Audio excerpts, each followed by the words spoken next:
but we recognize the need to care for our properties and to be good stewards of those folks that buy those homes. That land is forever part of the community because it's the trusts, and we want to support our home ownership with as much independence as possible, but we do understand it's our responsibility to make sure our community, our little communities, reflect the larger community. So the answer is yes, the responsibility is ours. Right here, and then Jean, do you?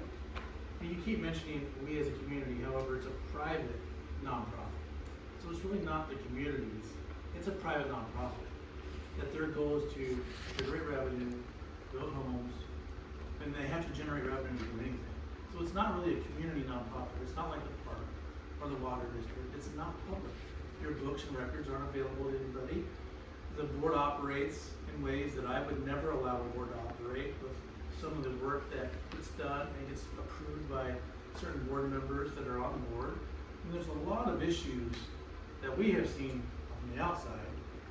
And so it's been very, very quiet, secretive from a lot of standpoints from our end of it, from a lot of the neighbors, not just me or Merritt.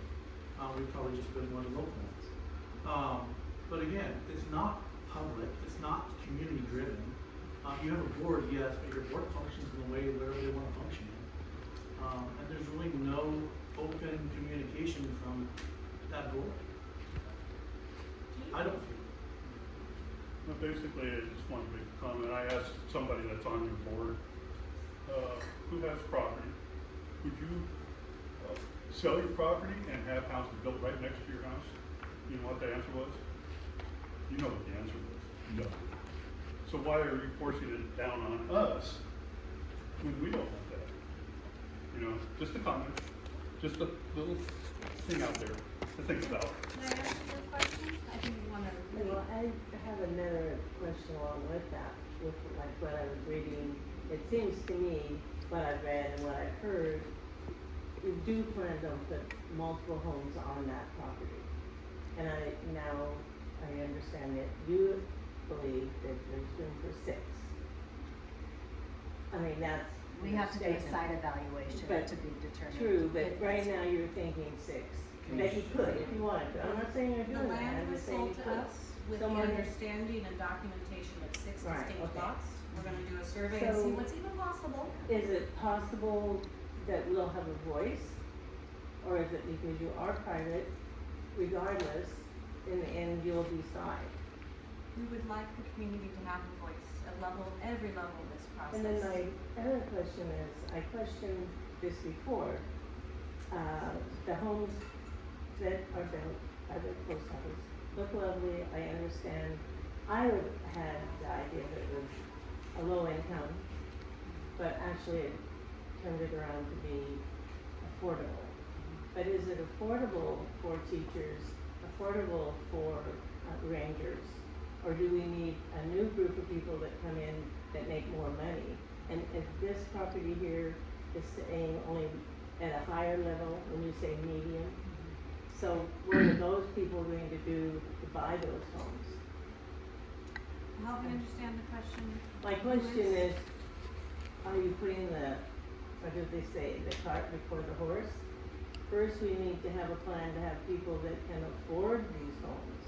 Because I assumed that that would be affordable for teachers and rangers, and was surprised to learn it would be difficult for them.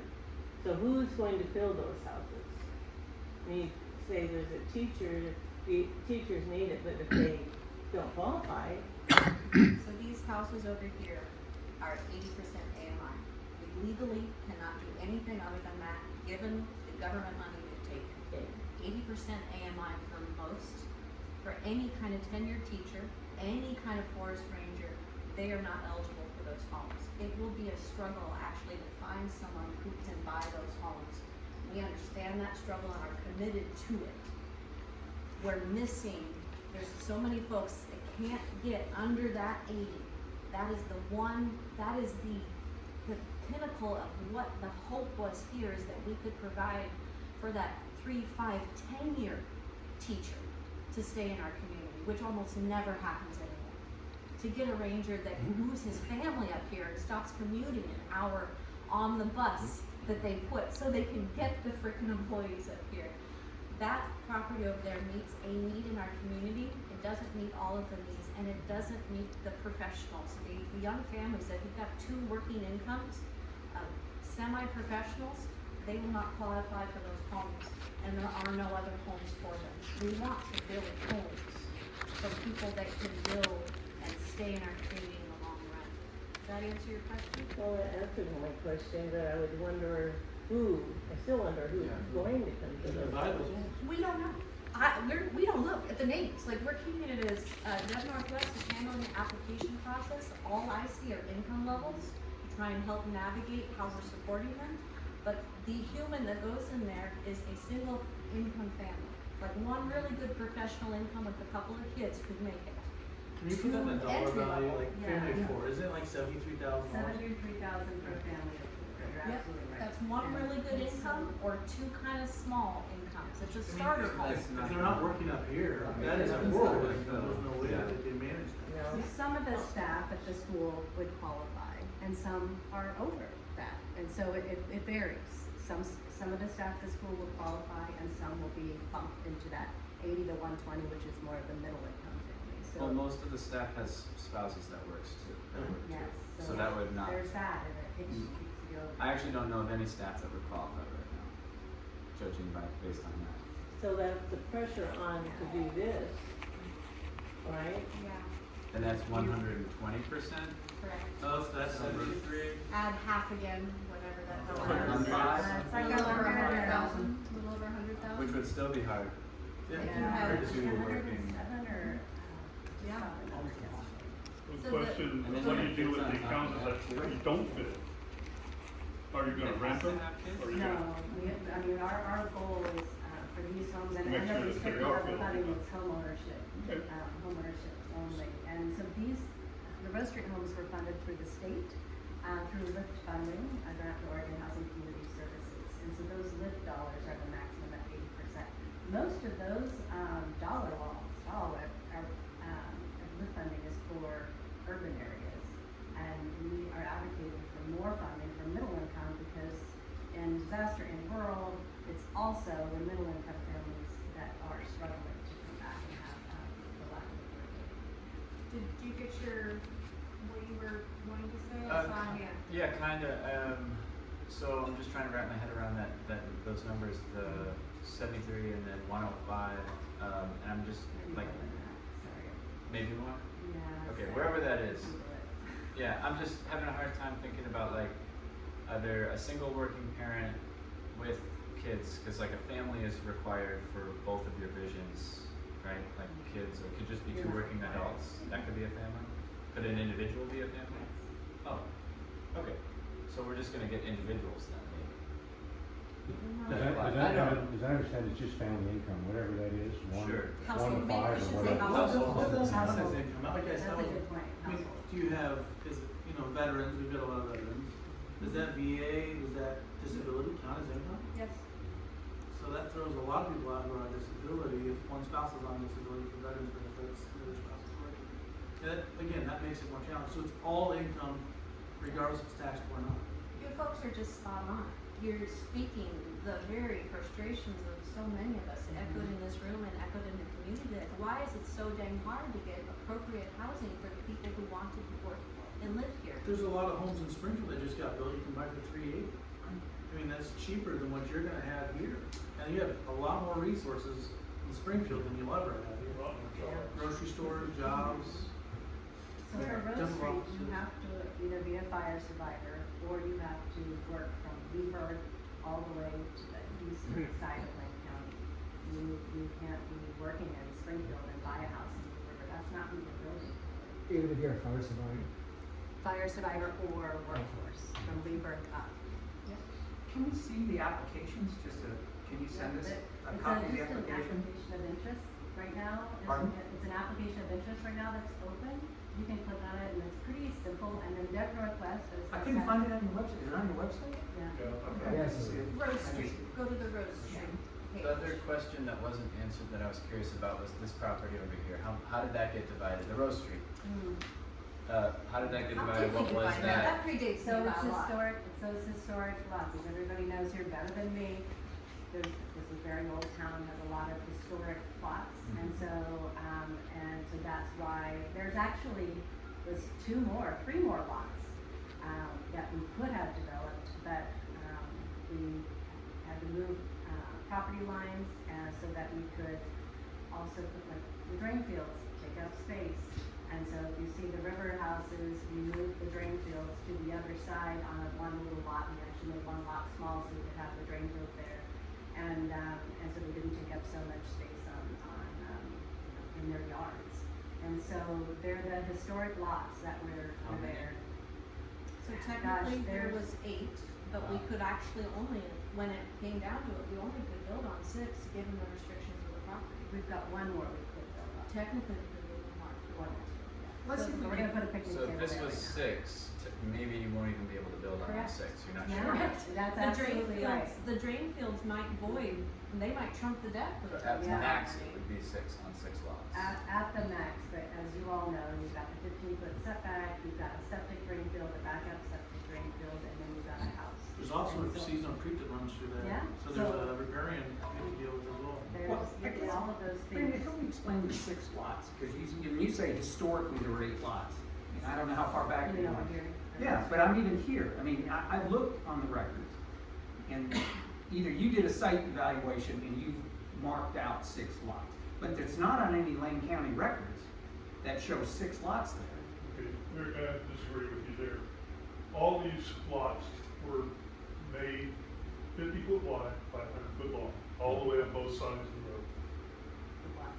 Now, you're talking about, there's only 3 taxable, the tax lots are totally different than the developed lots. And that's why I'm asking, so you're going back probably almost 80 years to where there were 6 lots here, because as homeowners came in, those lots were then parceled together. So when you look across the street now, and when that home was built, there was only 3 lots. So I'm not saying back in 1901, when this area was divided up architecturally, that they weren't doing those 50 lots, 50-foot lots. But right now, you have a little under 48,000 square feet of it. So how big do you think your lots are gonna be for a home? And that's what the site evaluation's all about. Well, how big are the lots over here? Are you doing 10,000, a house on 10,000 square feet? And you Each have one that is answer, different. and you've got 6 lots, They're you've got all- 6 homes, what are they on? They're Are they all on different. 8,000 feet? They're all different, each one of them is different. And they'll be priced accordingly. Some of them will be around 250 and some at 270, because some, based on drain field, taking up a good portion of the lot, or a smaller lot, or a larger lot. What's the they're all range? different. What's the largest lot and what's the smallest lot that you put a home on? I wish I could give a number. I'm not a numbers person. That's what they're- So, Tabitha, when you said the 6 lots, what was their dimensions? How many square feet were I they do not per have lot? the Rose Street lots memorized. No, I'm not, I'm I- asking you across the street. Nor do You I said have. there's 6 lots. Nor do How I have. big There's is Rose Street lots, it doesn't have numbers, but at least kind of gives you an idea. It Well, shows I've seen the the- generic part, but I'm just trying to get a handle on what a development looks like, so everyone can understand. You put a house on 8,000 square feet, there are no yards, there's nothing, there's your house, and that's it.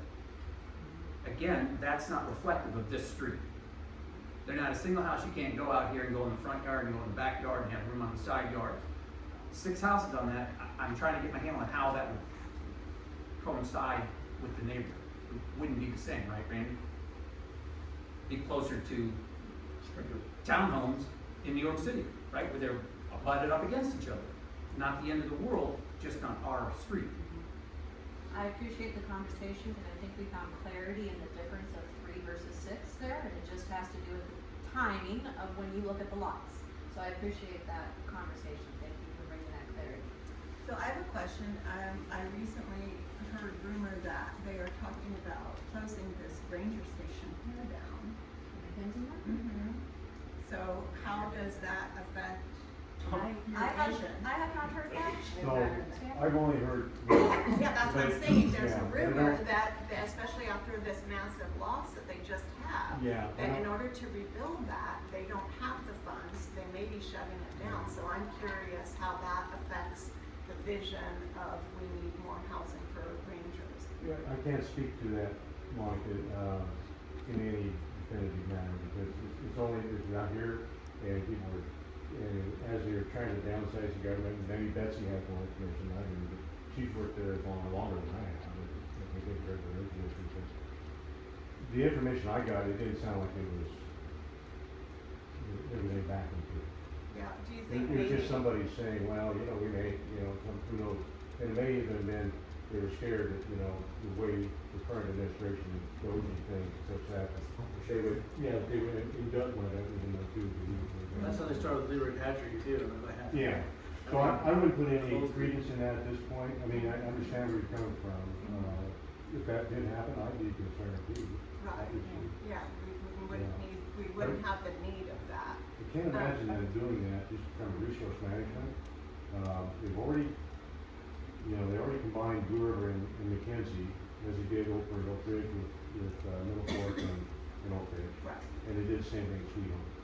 And so really, they've already, as far as an effective management area, can that, you know, I can't imagine that. Would you agree with me, Betsy, or not? Yeah. But to answer your question, we would adapt. Yeah.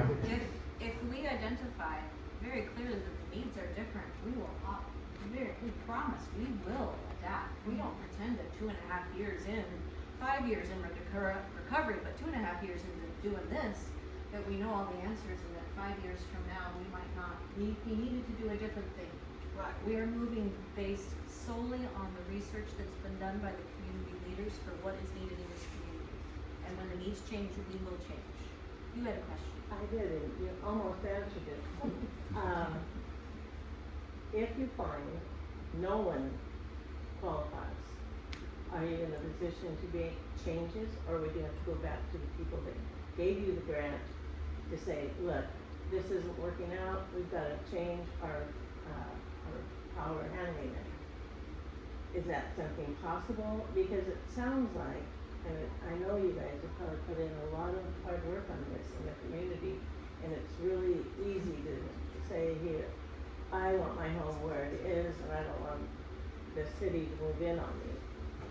But I also do not want empty houses, nor do I want there not to be jobs. You know, lots of times people end up with pie in the sky, they think it's gonna happen, it doesn't happen, and they're left holding the bag. And you and I talked about this. Is any of your funding available, say, to sponsor someone's small business? Because before you get all these people in here, you need to, you know, I love the fact that the store has been recreated. But before the fire, if there was a loaf of bread in that store, you were lucky. You're right. The only thing that held that store going was liquor.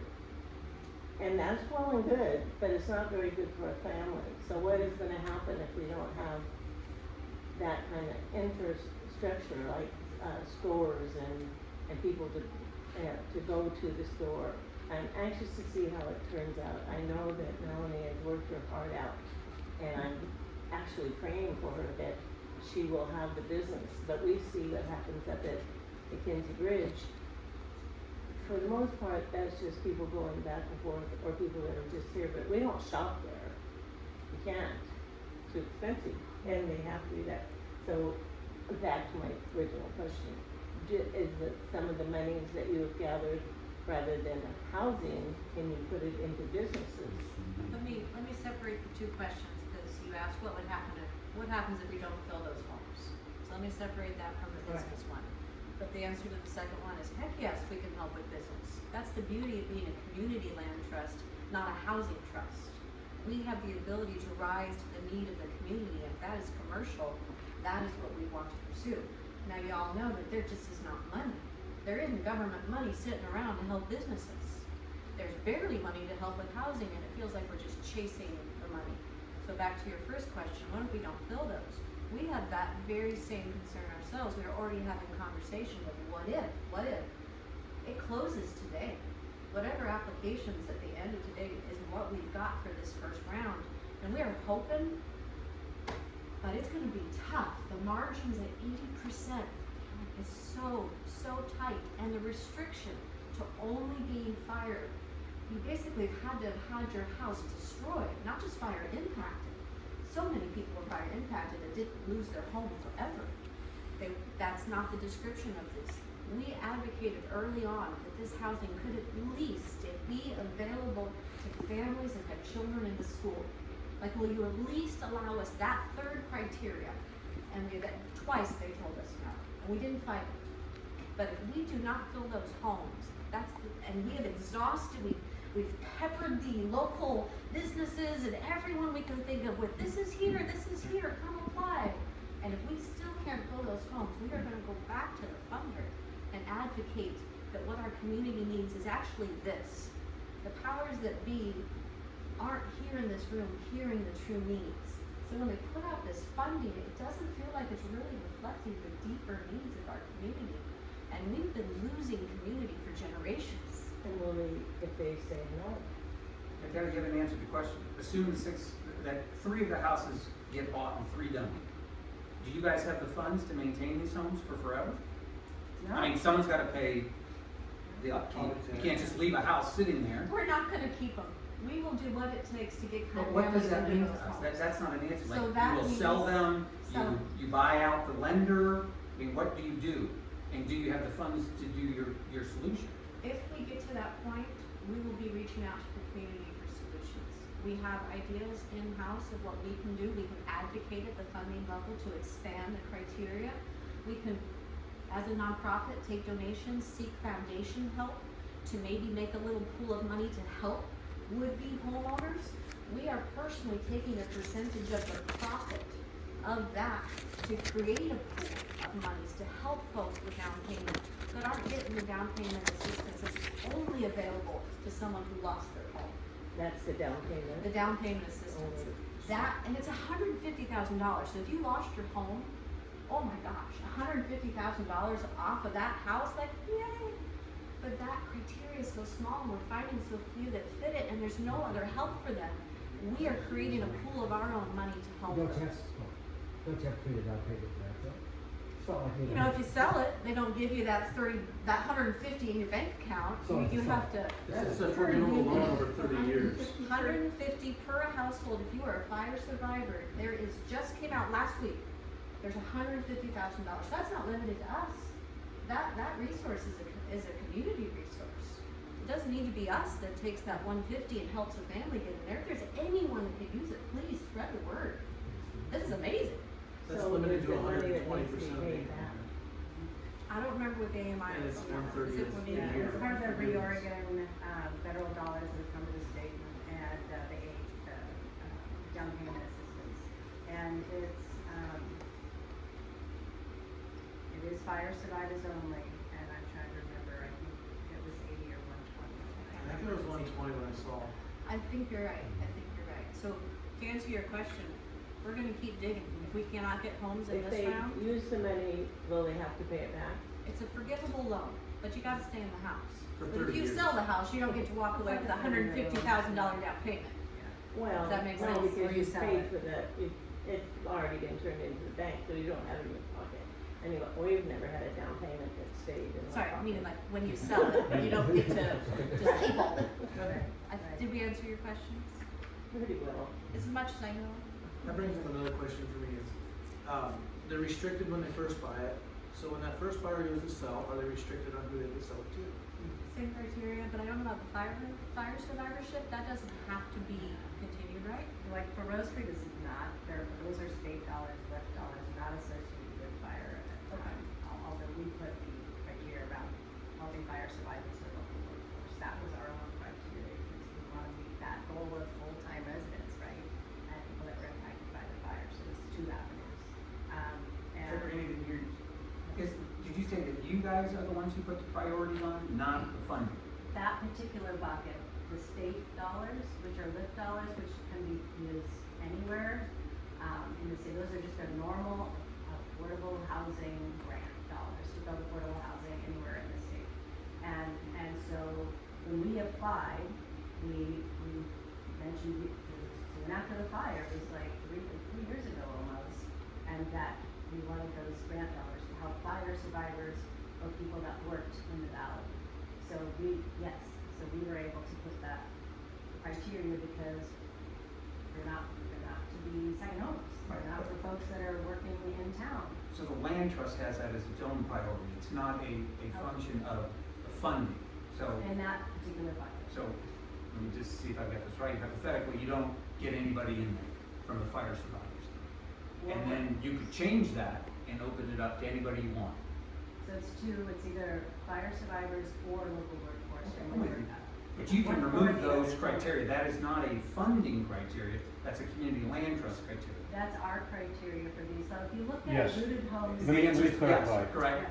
Yeah. You're actually The correct. goalpost can change. Our- So, right. Yes. But Our- What you're telling us today, So, In Mary, good faith. let me just clarify, because it's kind of going a circle around here, was, yes, when Dead Northwest, this is a lottery system, and they said you have to have some sort of criteria for the lottery, right?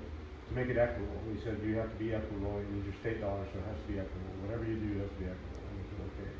The only thing, could we restrict it to, if we want our people back, you know, that were lost in the fire, if possible. And so, could we restrict it to fire survivors?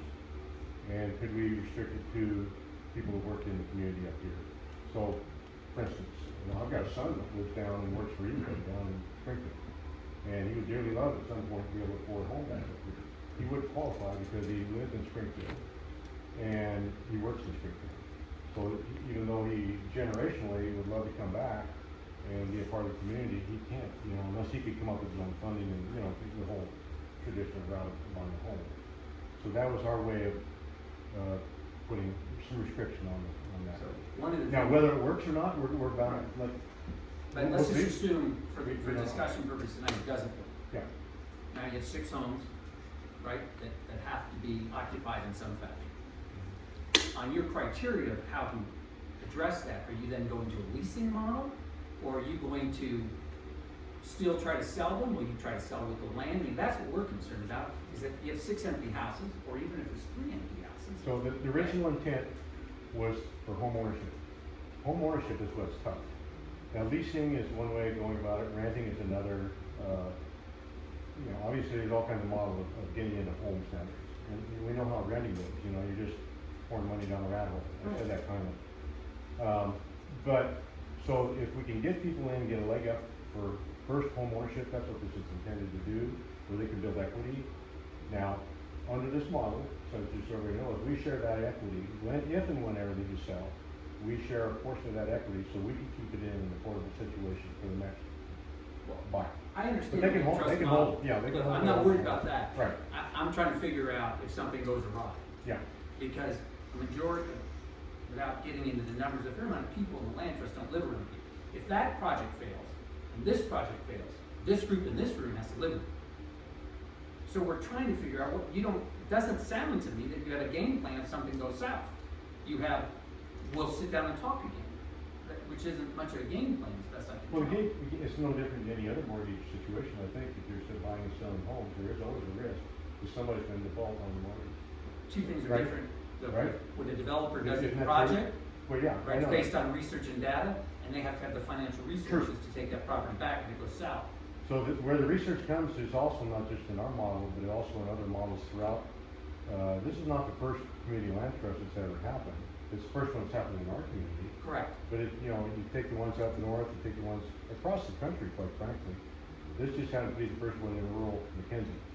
I agree with you, but I looked into the metallic land Mhm. trust. Devin and Brandy and I talked Yeah. about it, and we almost took a trip there together. Yeah, There's a significant difference, there is. right? They have over 1,000 jobs up there. They are in an industrial area, and land trust made a lot of sense because the workforce had to come back. They're close to Seattle, that's a help. No question. Yeah.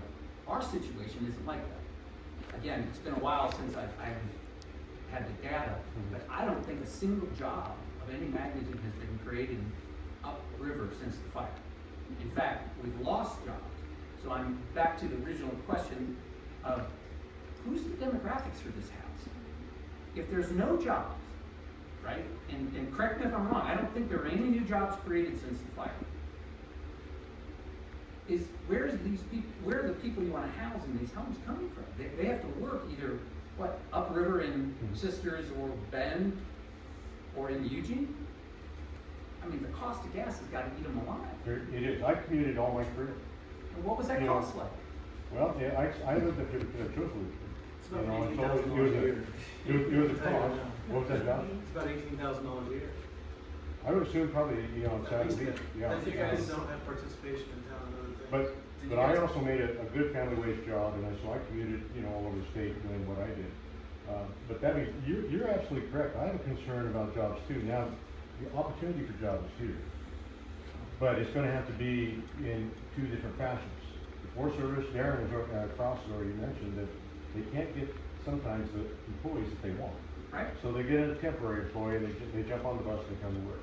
If they did have some housing capacity, they could potentially recruit or hire some of those folks that might wanna live up here and then be a part of the community. That's what the Forest Service did for years. I don't disagree, but And in the the current same, environment, that's and the not same gonna thing, happen. same thing with the school. You know, the school obviously is restrained because of the population, and it's restrained because we've lost parents that has children in the school. Why is that? Well, because they can't afford homes. So we're about a third capacity of McKenzie School from what we used to be. When I was a kid there, and why was that school full? Because Blue River had small homes all over the place. People were earning family wage jobs, working for Roseboro Lumber Company, working for Fred Bain. My dad worked for Fred, worked for Bob McClure, who had another logging company and owned this other piece of property right down here. But also the Forest Service, we had Blue River and the Ranger District, we had two of them. Things were cooking, then we also, I'm speaking to the choir here, we also had dam construction. That's, Lazy Days was Conmore Trailer Park in the Right. And that's was most of those dam construction workers that, for them. All that being said, the economy changed, right? But there's still opportunity for jobs if we use our model in an economic sense as well as an affordable housing sense.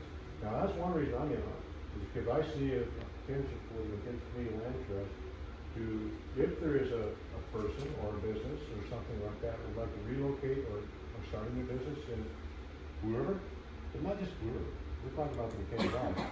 You go right down here to Mom's Pies, there's a commercial lot right there, somebody ought to buy that and develop it. River Ridge Construction owns it currently. It used to be Mom's Pies, but you could put a residential and you could put a commercial on it. Right down where the Hamlin Net Shop was. That's a commercial piece of property. You know what would work right there? Some sort of a business model, it's a commercial business, so there's no sense putting houses there. And we could bring potentially jobs, but we need maybe to have some ideas, maybe some people with some dollars. We're gonna have to reach outside of our community because I don't see it happening here in our community. I'm sitting on my money, are you sitting in yours? I am right now. Okay, I agree with all you're saying, so, Yeah. which drives us back to it's It the does. circular argument, like, then why are we doing this when I can't get an answer from you that says what the demographic is you're working towards? Who is it? Is it the plumber that's in Springfield?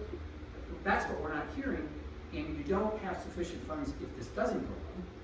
I mean, I'm all for it, I hope it goes well, right? Because 6 families, if they were up here and spending money, would benefit all of us in this room. Yes. Likewise, Cliff, if it doesn't go well, like Lazy Days, it's a detriment to us. Two different models, so now. I'm not saying no, but the fact of the matter is, they're both subsidized housing plans. Yeah. One is not working. Yep. We had, I wouldn't call it subsidized housing across the way, the trailer park, but it's not 100% up to profit. So that model is not working, which is a strictly for-profit model, right? Yours has some pretty heavy handcuffs on it. Yeah. And we're waiting to hear as to where that works. And in the midst of all that, right, you wanted to do 6 more. That's what you're telling us. And that's just a hard pill to swallow. Well, what we're telling you is, we bought a piece of property, right, that had the potential for 6 homes. Now, as Tabitha has said, and Randy said too, we don't know if that's even possible. We don't know that's possible environmentally. We don't know if it's possible with Lane County permitting. We bought a piece of property with potential. And so we're interested in seeing what that potential could be. We're interested in see what the community response would be. That's why we're all here tonight, is to listen to you folks. You live here, you're the neighbors, you wanna listen, you wanna be a part of the community. But that being said, the intent, and so with whatever site plan's been done over there, they said there's that potential for 6 homes. Maybe there is a ditch over there that drains water.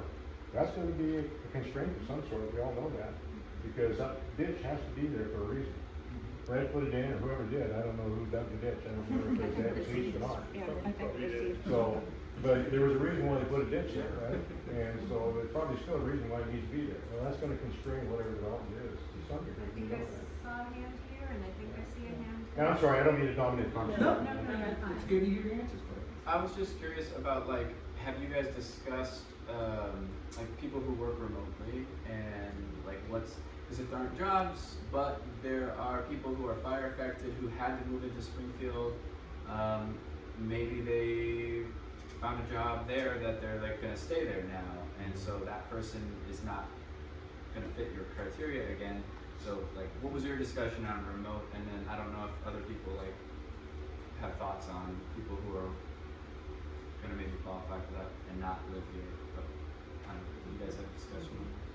We have, you know, I think all of us have heard after COVID, the Zoom town thing, right? And that does create jobs, it does potentially bring families and kids into school, and so that is something that, you know, down the line, maybe if it makes sense, that we would definitely support, because it's all about people living here and working with it, and now it's a different thing. You don't have to be getting in your car and driving to work, you can work right here at your kitchen table.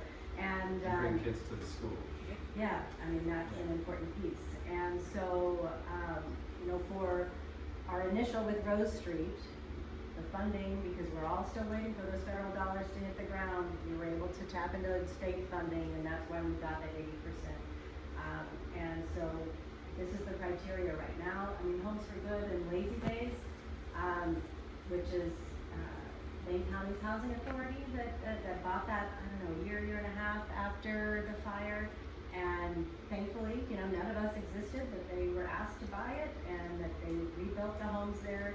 And the criteria to get people to qualify was so tight that even an individual that lived there and taught at the school that was just at 122 or 23% didn't qualify.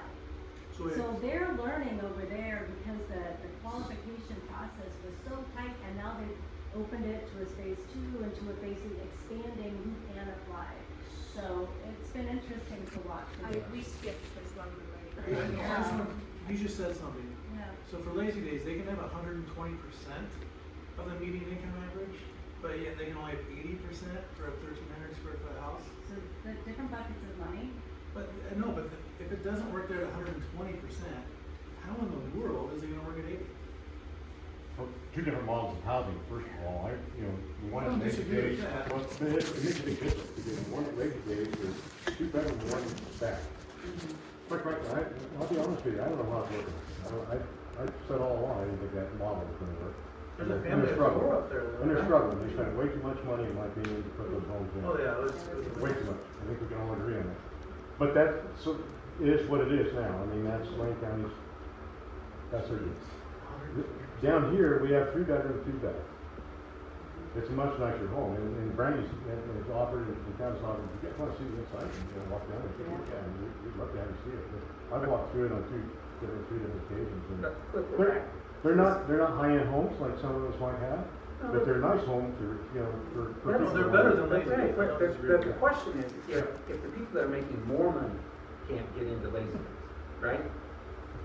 Your restriction is they have to make less money to a bigger house. That doesn't fundamentally sound right to me. You have less money to take care of a larger house, and you don't even have a job upriver. And those had to be fire survivors. That initial remote. So does yours. Lazy Days was fire. That's one path, or just workforce. Newburgh up. You work from Newburgh up. In a fire area, for the most part. Yeah, in the McKenzie River Valley, we're only Me. building homes for folks that are working Newburgh up. I'm just struggling with what demographic, like, again, when So you for develop me- properties, you have a whole research, a data pool of who are we marketing this product to? And you do that long before you start buying dirt and building, because you wanna make sure that pool of people is sufficient to buy your development, or buy in your development. So for me, Merrick, if we were getting in a situation like that, this model is caught the attention of the state. Now, the governor's also said she wants to build 35,000 homes in the state of Oregon. I can tell you right now, she's not gonna get it. That's Not gonna right. get it. There's She's too talking many- about cities, and we're It talking sounded about good a from small 15-mile area. There's too many land use laws out there that are gonna restrict her from doing any of that. And so she's gonna have to relook at that. But that's an aggressive goal, and it's a great goal to have. We need those homes somewhere for people, affordable homes. So we'll see how that shakes out. For me, because we have the attention of the state, and so I get this is time's come to some degree, understood. But because we are a different model in a different area and such as that, should we have these issues that you're bringing up, which I think are fair issues to bring up? I, for one, gonna be back there in their grill wondering, how can we reassess how we do get people in these homes? They're gonna want to be successful too, because they're on the line as well. So yeah, we're gonna be advocating, and we've talked to other people all around the state that are suffering the same things. They're going, we wanna learn more about your community land trust. Burns was just asking about community land trust down in the Burns area where they have floods. So other rural areas are suffering the same issues. You have a fair question. We just haven't got the true answer yet, but you can bet that we're gonna be advocating to fill these homes and in an affordable manner. This lovely lady, right, you've been so patient. Fine. I just wanted to hear all that you had to say. First, I was thinking, and I've thought this a lot, Ron graduated from high school here, so we've been here back and forth with his family. So I've seen Blue River, very familiar with it. Before the fire, there were jobs. I mean, there were some, but not a lot. And most of the jobs here that I see are family. It's like Dakotas.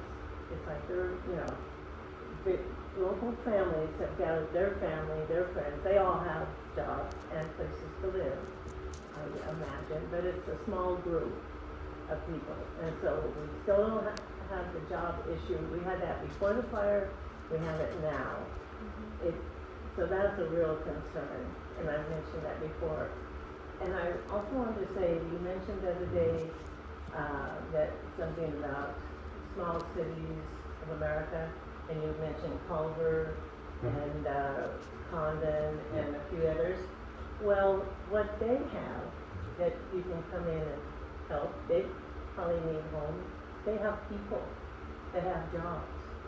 Culver is close to where I grew up, Madras, and we actually happened to be over there, and so I asked Ron, let's drive through there. Well, lots of farmers, lots of farm work, and so those people are looking for homes, but there's people working needing homes. I'm sure the same thing in Condon, we've spent time there too. What we don't have is the people with jobs. You're right. So, did you know the Priscillia's family over there on Cherry Lane? I know Cherry Lane. Well, Richard's family, I know. Anyhow, I know some people in United States very well. It's a great community. You're absolutely right. Condon and all those little towns over there, Spray, Mitchell, they all had a little town. Yeah. And they all had People. people, and they had little Working infrastructure people. there, and it was center for the farmers and ranchers to come in and get whatever they needed, and it still is. Kaylin, who was, Kaylin's, last name, was the president of the Chamber of Commerce over there, Collins. And she now works for Ford Family Foundation, and they started to put together all those 7 or 9 communities in what they call the Oregon Frontier. Anyway, this is the third Oregon Main Street program, along with Rural Development Initiative. The purpose of that, and I'll keep it short on that, was that these infrastructures could get funding in order to build an infrastructure. We don't have that. We've got little hamlets. We're not incorporated with here. We're But unincorporated. you also don't have the people working, and they do have that. They have ranchers that commute in. Condon is pretty good size. Condon's big, yeah. And Culver is pretty large, actually. Yeah. The surrounding area. And Mitchell's we getting haven't big. told it then Mitchell. Mitchell's getting Yeah, big. so, I agree. if you can see the people, the activity. You see us walking, these guys walking, us walking to the post office, but you don't see what a Yeah. community needs. And So- that's why I think businesses would be a real goal. Ken and Engleman over there, and myself and Jerry Ashby are working on Northern Main Street designation here for the McKinney Valley. If that goes through, and it sounds like it might, we were talking with Sherry Stewart, who's the Oregon Main Street. And I don't want to keep on this is not, but it is going to help Brewer, because Brewer is part of that community. So can we get those businesses to join together? Can we get those businesses to work together, all the hamlets along McKenzie? We used to anyway. We used to kick people from Thurston out, sorry, Randy.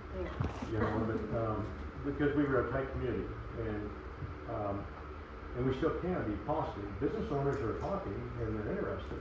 If there's grant money available, if there's money available, because we all know there's not money for businesses out there. All over the state, they say, where's the money for businesses? We don't have the infrastructure for businesses. is the problem. Yeah, it's almost impossible to get money. We don't have infrastructure here. Well, that's where this organization may help, because it could, and that's what they do, is they look in, so. And business Oregon as well. Business organization. Well, I just think, I hear what you're saying, that you wanted to get community input, and I think some of the people here have voiced things, but I do still think it would be good, like Gene said, he only wants to see one house, that was what was there. I agree with Gene, I would like to see one house there with a yard so that we can keep in the neighborhood as opposed to having 6 houses. I feel like it would be nice to maybe go around and see what the other people that are here on this street feel about having 6 houses there. Not that you would be putting 6 houses there. I think, I would like to kind of wrap this up. I think we've pretty much hashed everything out. And if you have more questions, feel free to talk to people, but, you know, I think we're just going in circles right now, is what I'm hearing. I guess my only last question though is, Yeah, when somebody goes to sell that home, are they restricted on the price they can ask for the home? Can it only go up so much in value? What's the percentage that the community land trust keeps? Are those things you can share with us? We don't get a percentage of the sale of the home.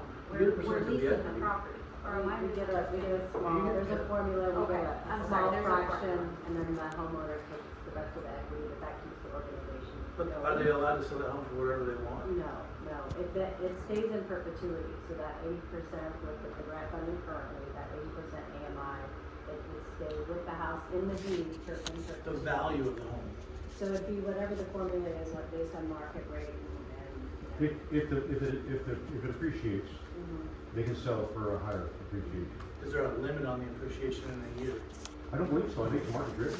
Yeah, it is market. It's market driven, so as I understand it, Josh, there is a formula baked in how much the MCLT, it's a shared equity, Yeah. you know, and so whatever that is, you know, it's baked into the formula. And those formulas can change on different pieces of property with different funding mechanisms and things. It would be nice to know if they cap the appreciation, because that would definitely drastically change our neighborhood, because home values go up, and if you've got 2 homes over there that are very, very limited, or even the 6 down there, the value of the homes go up, that's gonna limit every other home in the community.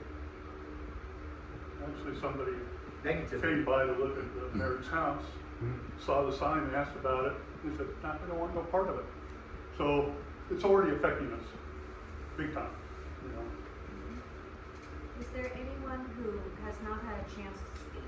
My intent was to listen. I feel a lot of voices have been heard. Is there anyone who hasn't spoken that would like to take this opportunity? I mean, You, it please, did a yes. lot, but I mean, I guess moving forward is what I'm hearing here is that we want to be a part of the planning process and to know what's happening in our community. Ultimately, is what I'm hearing from everybody here. I mean, regardless of if we agree how many houses and whatnot, we all want to be part of the community and see it thrive. But we want to be, because this, I feel like this meeting is kind of organized because we've been hearing all these rumors and neighbors are talking. I mean, it is a small community, word spreads fast. And just being receptive as that you actually do want to hear what we have to say is, I think, important. And, you're going to do what it is anyway, but potentially, but we want to feel that we are included in the process. And not being forced to kind of meet here and, because of all the rumors that are already flying around. So, I mean, yes, I would love to hear how we can maintain this communication between our community and with you guys and be included in this process. So I think there's 2 pieces, but one, Brandy, you have a sign-up sheet of some sort. And And so the next And piece you of. and your husband are already in our system because I had that good conversation with him a few weeks ago. Okay, so the next piece of action, we are all waiting for what can even be done. What are the possibilities? Nobody in this space, us included, knows anything more than that. And so there's 2 things that we need to do as a trust. One is that we need to talk to everyone who wasn't here. And I would hope that when we can get your contact information, we'd like to reach out back again when there's more to share. But I think there are people that can't be here that need some conversation before, because they kind of maybe feel a little left out. And so if there, we'll work with Jean and see who wasn't able to come, but I would very much like to be able to hear those feelings as well. Make sure everyone does feel included and part of this process. And when we have more information, we want to share it with you. We are 100% in investigative mode right now. We don't know what we're gonna be allowed to do on that property. And when we get to that next step, that is when we would want to reach back out and bring your voices in. Yes, that answer your question? Sure. If we're on the list, I didn't get an email saying that this meeting was happening We tonight. didn't organize it. We Okay. were gonna organize it later in August. Okay. Alright. But obviously, The fast timing tracking was it was now. important, and Yeah. thank you, Jean, for helping that happen, but we were planning to do it later on site. in Brady, do you August. wanna just send it around? Yeah, is that where if I can put it up on the table? I have a question that I hope it doesn't open another can of worms, but it's like, just, it feels like there's a gap between the 6 lots, 6 houses, 1 lot, 1 house. Like, would any of us be able to purchase that lot and put 6 houses on it? And maybe you guys know that, or maybe you guys know that, or like, You mean if it this had is my gone- first home, so I don't really know. Would I be able to do that? Whatever the They have county gone tells on- you that you No, can you'd do. have to seek a variance is the answer to your question. You couldn't put 6 houses on that lot right now. You have 3 tax parcels without a variance. And Now, so- what I don't know is whether federal funding changes that for a It's a county. non-individual. Okay, so It's it's up to the county. So if it had gone on the public market, you mean, like, Yeah. anybody could have bought it Yeah. and looked at those historic lots and went to the county and said, hey, I wanna reinstate these. The county is the one that decides, and Yeah. that is, how Rose Street happened, because there wasn't 6 houses there, you all Yeah. know that originally, but there were 6, historic lots there. And so, very likely, if it had gone on the public market, someone else could have bought it, someone else could go to the county and say, hey, historically, the Watts edition shows 6 lots here, we wanna build 6 houses. It's possible. So part of the feeling might be like, if an individual couldn't do it, then you guys shouldn't do it either. But if you can do it, or if an individual could do it, then I'm open to hearing about it. But it seems like it should be like more, like we're talking about, more outspoken, more in the open, and more like what an individual could do, and not just special rules for a community trust that would change the feel of a neighborhood. So, Did that lot ever come up for sale? Pardon? Did that lot ever come up for sale? No, No. None of the lots you guys bought came up for sale. Market. None of the lots you guys bought actually came up for sale. No. they didn't. So how are you getting the We're information? just hearing, families are reaching out, so we're hearing about them before they go on the public market. I mean, others do that, I mean, sometimes you hear your neighbor's gonna sell it, or whatever, it's just word of mouth. Are you paying sometimes. market rate? Yeah, we did an appraisal on the property, it appraised for $365,000 based on 6 lots. We paid $315, it's all public, sharing anything that's not public. So you paid under And, market but value? that was with 2 grants, so we got 2 grants that are for affordable housing that funded, the acquisition of the property. And we did a full appraisal and we paid. So if there was somebody else willing to pay more for that lot, and they weren't discussed with, that was a realtor on your board, is that a problem? I'm sorry that again. If there's a realtor on your board that was told that somebody else wanted to buy that lot, would that be a problem for Mackenzie Community Land Trust to know that they have that issue? After we had the option to buy, or? No, there was somebody else interested that talked to a board member that was the real estate agent for that transaction. I mean, I don't know any specific about any situation. We've had the option to buy for a very long time, very long time. So there may be somebody in this neighborhood that was trying to buy that, and your board member would not discuss that with you. As the realtor of the plot. Yep. Yeah, well, and he was working directly with his client. We had 2 clients. He had you as a client, and he had the owner's client. Because you didn't use two different realtors. No. You've never used 2 different realtors. In fact, the 3 parcels that I'm aware of, you've been on both sides of the transaction every single time. Right? But it's not. And none of the properties went to public. Pardon? None of them were on the open market ever. Exactly, right. In fact, I don't understand if you have another lot over there, which my understanding is you do, why aren't you building on that one first? That's the O'Brien property, but Right. it's Library. not familiar. Where Mrs. O'Brien's house was, the O'Brien family wanted to sell it to us. It's legacy families that want to see their So, properties. helped. Merrick, to answer your question. Why not build on it? To answer your question, it's in consideration. We're talking about what to do on that property. right now, we're looking at some of the septic issues that are over there and other things on that property. So, yeah, it is a discussion item on our board as to, you know, But in terms of development, but Yeah. I don't know what your background is on that particular topic, but you would develop a certain area first. And you started on the other side of the river, you would have land on the other side of the river, and in order to create what the old term used to be as a buzz, you would continue to develop it, so that people would drive down and see Blue River as a developing entity, and then have interest somewhere else. But you guys aren't, I've always struggled with what the model was, and it may just be inexperience of the people on board. But why not build 6 houses over there again? Good And then, question. let's see if you can fill 12 houses before you build more well, houses. we may very well do that. We don't know yet. So we're doing a site evaluation on Yeah, O'Brien. we're looking at it. Almost the same time we're doing a site evaluation on Zeets. And we've got grant funding to do both. So that we're doing evaluations, and those evaluations look at all the things to determine what we can and cannot build, just like anybody else. I mean, right, anybody else that was to buy a lot off the public market or from your neighbor or whatever. One it's thing, very excuse me, similar. Brian, but one thing we're looking at over there too is commercial opportunity. I mean, Blue River needs to stay, those commercial lots, in my opinion, Pardon? those commercial lots in Blue River, in my opinion, need to stay commercial.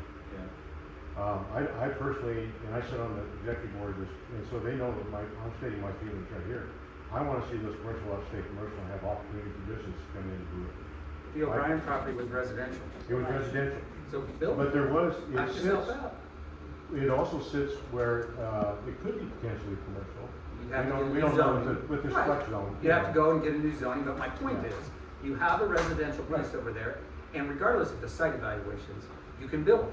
You might not be able to build 6 houses over there, Why but you not? will be able to build at a minimum 1, because they're grandfathered in because of the fire. But So now, it's a minimum, you can do but Mary, one really, house over really there. now you're getting in a role, or in an area where, you know, that's our strategy, and we own this land, so we'll strategize how, you know, what the best opportunity is, and we're looking into those opportunities right now. Oh, 'cause Cliff, I thought it was That's a all. community-based thing, that you Yeah. wanted the community to participate. No, I get what Now I you're hear saying. that maybe that's not the case. I tend to agree with you in most respects on that. I too would like to see that, we bought that, the second property was the property we bought.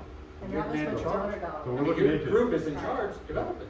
Sure, so we're looking into it. Yeah, we got grant funding for both, Zeets and O'Brien to do the site evaluation, so now we can do that on both. What is the cost of it? Did you say $200,000 to evaluate sites? I don't know what it is. I haven't been part of it. question, I'm sorry. I'm just saying, it's so expensive to evaluate it. Didn't you say it was around $200,000 to evaluate that site? Not to evaluate, Oh. no. Okay, I'm like. Yeah. No, the numbers I had shared was the, the. right, the appraisal. So the sign-up sheet's still going around. Please let us know how to contact you so we can facilitate the next time we can sit down. If anybody knows of someone who's not here that we need to follow up with and bring them into the group and into this conversation, please let us know. We can add those then. Jean, is there anything else for the good of the order? I know we pulled everybody at dinner time.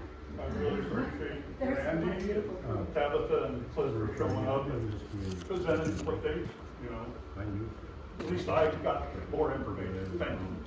And not happy, but I'm okay. Thanks for hosting, Gene. Please eat some food. There's a lovely charcuterie, there's fresh fruit. Yeah. Have a nice evening. Your grant.